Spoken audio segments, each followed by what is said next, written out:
Kelly Smith, welcome to Listening with Leaders. You are the co-founder of Dotted Lines, which can be found at dottedlinesco.com. Thank you so much for your time today. Hi, Doug. Yeah, thank you so much for having me on the podcast today. It's wonderful getting to talk to you. Thank you. What really impressed me when I interviewed you for Authority Magazine is you're like me.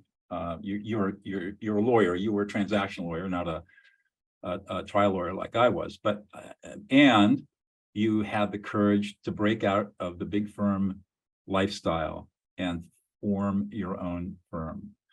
So tell us a little bit about the backstory on that. Yeah, I'd love to share more about that. So I went to law school. I'm from the Dallas, Texas area.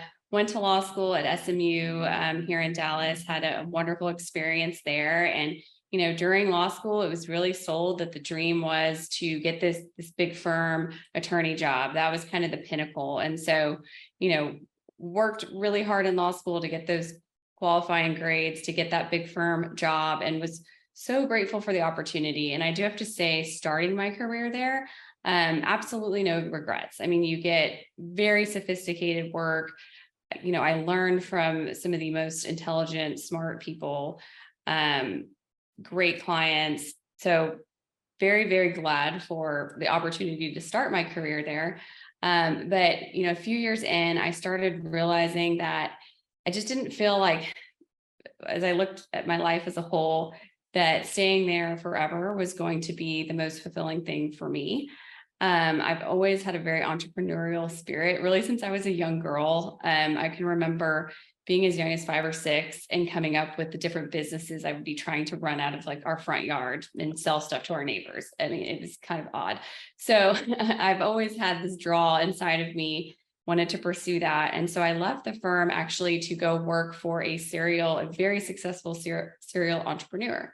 And it was really through working with him that I got exposed to this world of building businesses, how they get built, seeing the impacts that they really have on communities, and realized, okay, I do love this, but I was closer to that entrepreneurialism, but still didn't have the ownership. It still wasn't my company.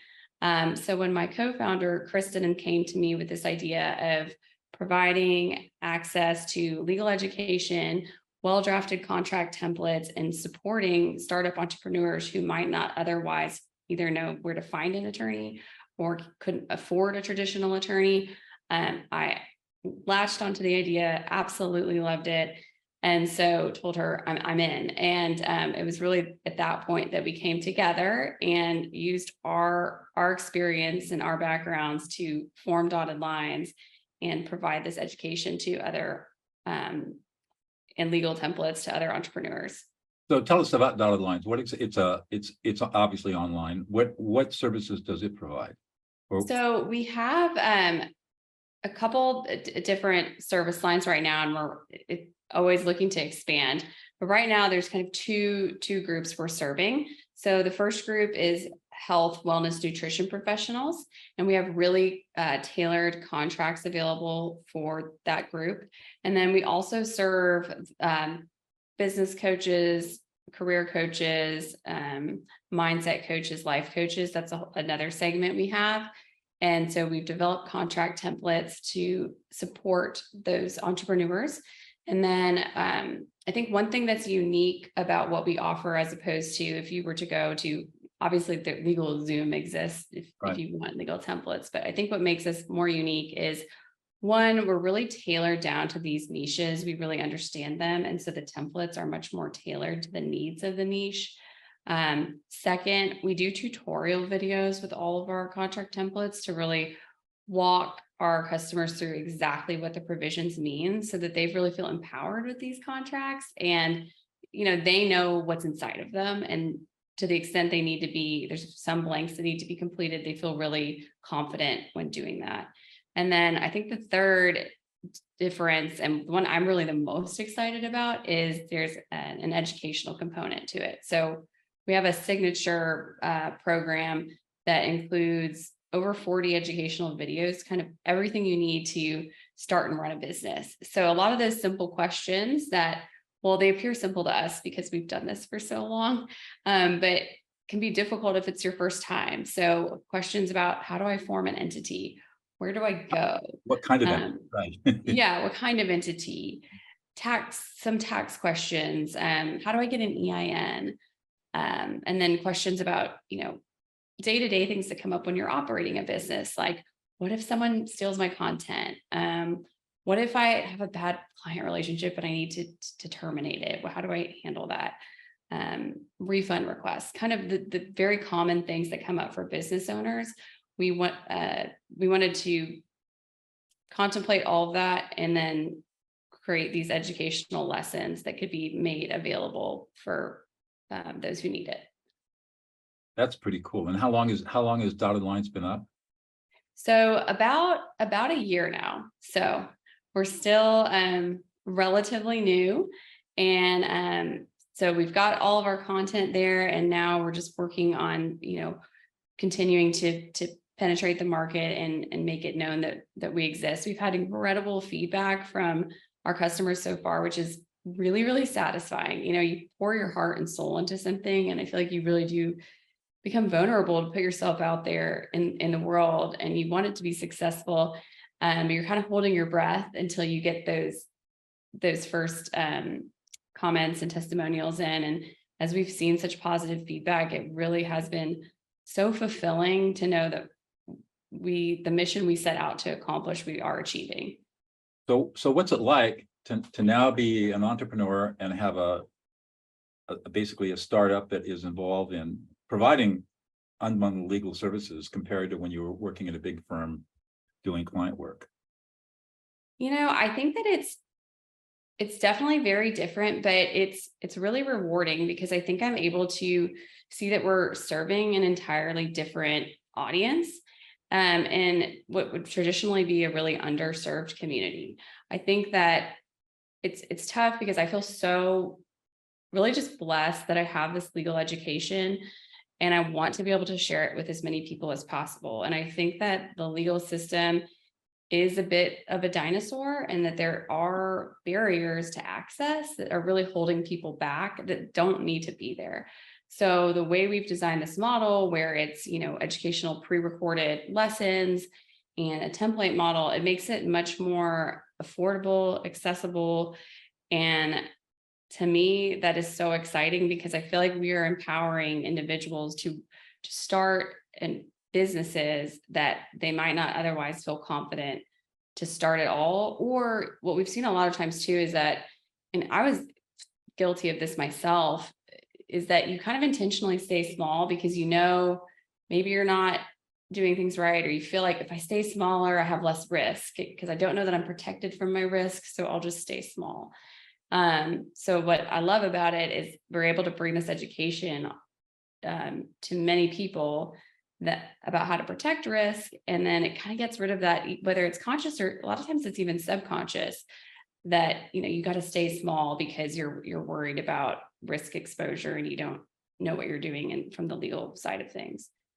How do you think AI is going to affect your business? I'm sure you guys have talked about that.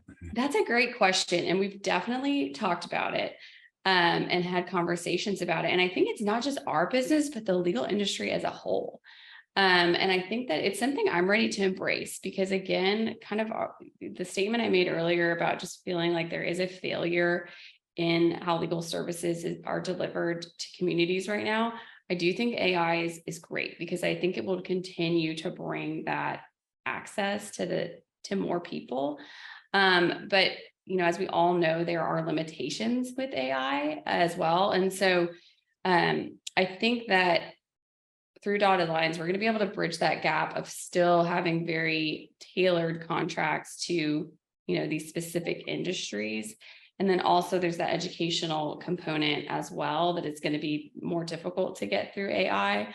I also just think that at this point, and I can't talk way down the line, right? Like I'm sure AI will get so powerful, who knows, right? But, in the near future, I do think AI is not replacing this human connection of knowing that, like, hey, there are real people on the other side of this that, although we don't provide legal advice through Dotted Lines, like there are real people that we're here to provide guidance, answer questions, assist. I think that's really irreplaceable.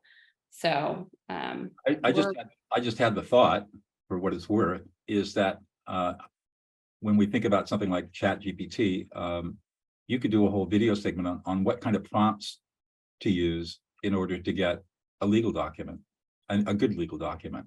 Yeah, no, that's a great point. And I think when you mentioned that, so we recently did one of our educational videos. It's not quite uploaded yet. We've almost got it ready. It'll be up soon. Is on ChatGPT and how it affects intellectual property rights and kind of the ins and outs of if you use ChatGPT to generate content. What how does that impact intellectual property rights? Yeah, and then in addition to that, actually, I learned through researching and preparing for this topic that in ChatGPT's terms and conditions and publishing requirements, there's certain disclosures you have to make if you're using ChatGPT and incorporating it into your own content.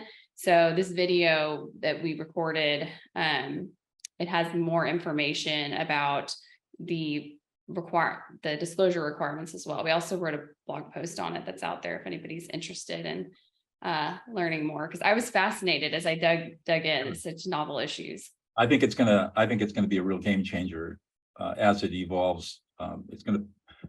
It's gonna streamline the practice of law in many ways, and but it's also probably going to eliminate a lot of jobs.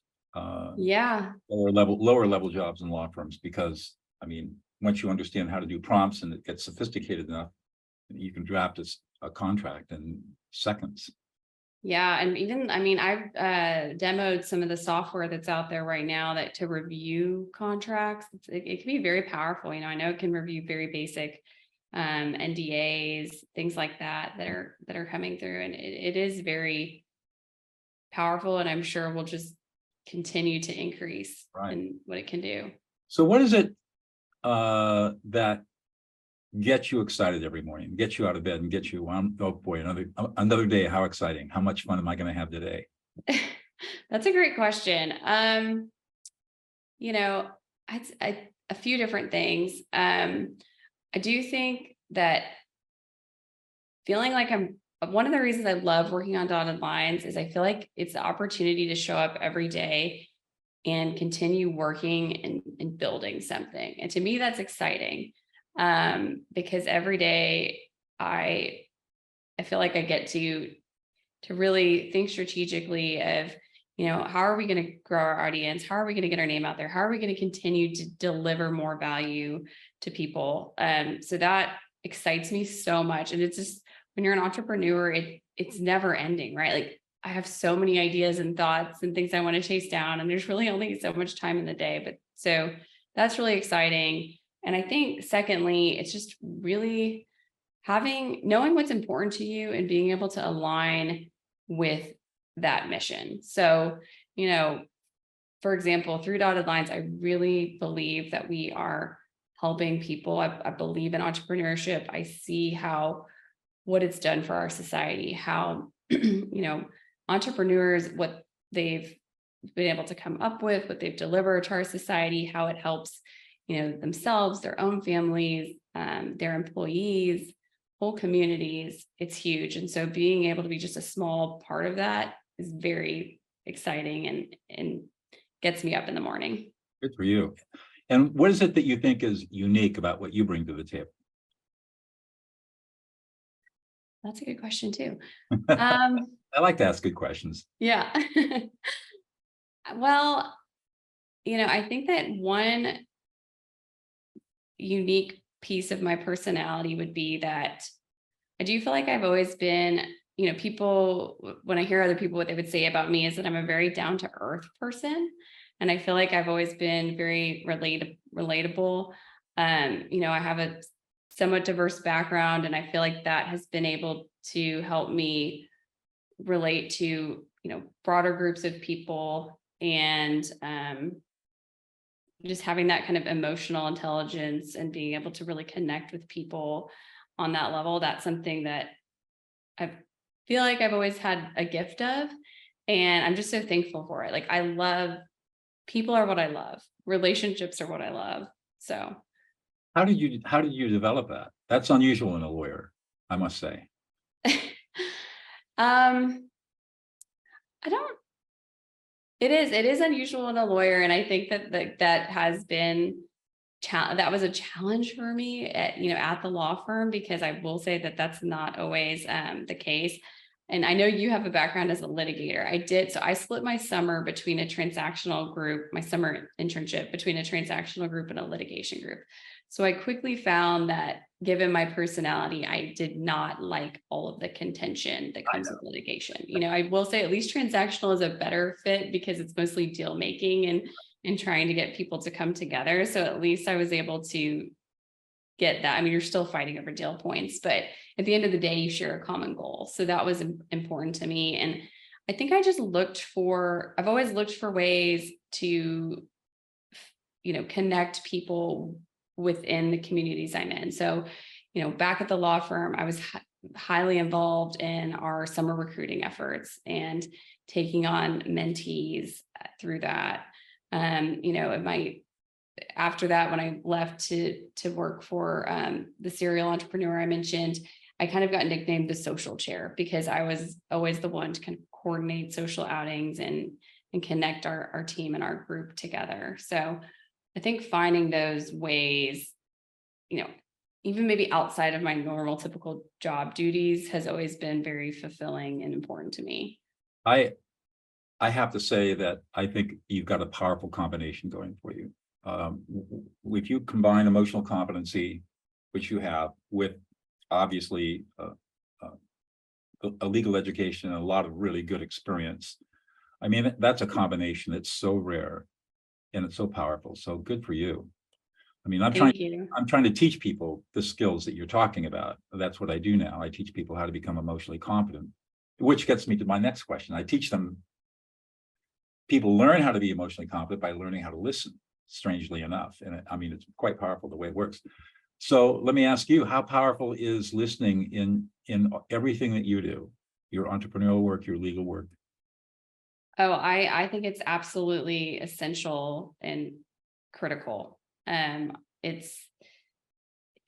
You've got to be able to listen. And a lot of times listening isn't just, hearing the initial words. You got to kind of dig deeper a lot of the times and look beyond. And, one thing I learned very early on in my legal career, as far as, how to be an effective lawyer, was you've got to be able to ask questions. And I think as a new lawyer, I was hesitant. I was scared. I didn't want to ask a dumb question.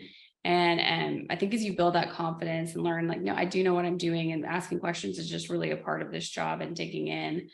I'm much more comfortable with it now. But at the start, I didn't realize that was kind of a given that you had to do. Maybe it seems obvious, but it took me a little bit to latch onto that. Yeah, asking questions is a big part of being a lawyer, asking good questions and knowing how to ask questions and then knowing what to listen for. So, for example, today I teach people, if we're dealing with emotions, I tell people ignore the words. But I teach people how to listen to words, how to listen for intended meaning, and how to listen for emotions. And when you put all three of those together, you gain so much more information than you would if you just listened to words. And as lawyers, we're trained to listen to words. We're not trained to listen to meaning or emotions. Yeah. So, and I think that's a big deficit. I wish I had the skills that I have today. I wish I had them back when I was a trial lawyer. It would have made a big difference. A lot. Yeah. Well, and it's just something, I mean, I'm sure I learned so much from you, because it is a skill that you can just continue to always be building upon and getting better at. That's right. That's right. How have you? Oh, go ahead. I was just going to ask, as far as listening and going beyond the words, one thing that stood out to me is that I do feel like when you're in person, you can really glean from the body language, how a person's reacting, and it kind of allows you to dig to that next level. But I was just curious your thoughts on, in recent days and kind of post-pandemic world, so much has moved to virtual interactions. If you found that, I find that being on a Zoom call like this, or doing recordings, or I do mediations and arbitrations on Zoom now, for the most part, I find it's actually easier to read people's emotions virtually than it is in person, because there are less distractions. We're see people's faces close up, so we can see the micro movements in the facial expressions much easier than we can in a live setting. And so I found it to be even easier virtually than in person, which is really interesting. A lot of people didn't think that. A lot of mediators felt that doing virtual mediations, you'd miss the body language and the all the unconscious communication, which is 94% of all communication is nonverbal. Yeah, But that doesn't seem to be the case at all. that's interesting. Yeah, I was just curious. That's Yeah, interesting to hear. and that's why I think all of my mediator colleagues that I know of have essentially abandoned in-person mediations and are now doing virtual mediations. And there's good reason for it. I mean, I had a mediation a month ago involving Peruvian avocados. And I had a lawyer in Paris. I had her client from Peru was at the moment in Toronto. The defense lawyer was in Temecula, California, down in Southern California. And his client, he was in Florida. The defense lawyer was in Florida, Naples, Florida, and his client was in Temecula. And we did a mediation on Zoom, and we got the case settled, 2, 3, or 4 hours. And that would have been unheard of 4 years ago. Right. Unheard That's of. great. And yesterday I had a mediation where I had a lawyer in Southern California and the defense team was here in Central California. Again, he didn't have to travel. I didn't have to drive an hour down to Tulare, and we didn't get the case settled. But the point is that we can bring people in from all over the world via Zoom, and it's very effective. And as I understand, because I'm a student of communication and listening and understanding how this all works through neuroscience, I find that, like I said, the ability to pick up on cues is even easier than it would be when we're in person. Once you're trained. Now, it takes training. It's not just something we naturally do, but once you're trained in how to do it, it's really effective. So. That makes sense. Well, thanks for sharing that. Yeah. I mean, it really goes back to evolutionary biology. Very, very briefly, because it is so interesting to me. Now you got me started on it. I love it. We learned as hominids, we started developing the ability to have vocabulary and speak 230,000 years ago. And that ability developed over about a 25,000 year period. As we mastered fire, we could now render animal fat and meat, which dramatically increased calorie intake. And that caused a massive expansion in our brain, and particularly an expansion of the hypoglossal nerve and muscle that controls our larynx. So now we have the physical ability to actually create language. And so over a long period of time, it started with proto-language and then language, and that got us into abstract thinking. And, and that's what led to the development of the civilization. But for millions of years before that, hominids did not have the ability to speak. How did they communicate? They communicated non-verbally. And so our brains are hardwired to read the non-verbal communication. And there was a very famous study done by a guy by the name of Albert Mesrabian back in the 1960s that showed that 94% of all communication is nonverbal, and only 6% is verbal words. So that's why when I'm training people how to de-escalate angry people, I can say, ignore the words. Yeah. You don't need to listen to the words. Pay attention to everything else. That's a really interesting statistic. I would have never thought it was so much, but I mean, it makes total sense. And especially in light of all the history you explained, and Right. none of that. So yeah, there's a neuroscientist by the name of Simon Baron-Cohen in London has studied, he's basically studying autism. And he's developed what's known as the reading mind and emotions test, which is sort of the gold standard for checking out people on the autistic spectrum. And now it's that test, that test is now being used to test people for emotional intelligence, because basically you're shown 37 different faces and you're to have to associate emotions with the facial expressions.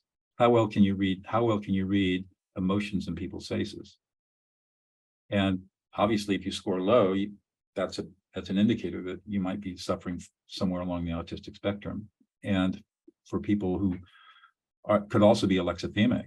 So and I teach with that tool. I have my students go through it. So it's always interesting to look at. Anyways, one more question for you, and I'll let you go because I know you're a busy woman. What is one thing about yourself, Kelly, that's unique that we wouldn't know about unless you revealed it to us?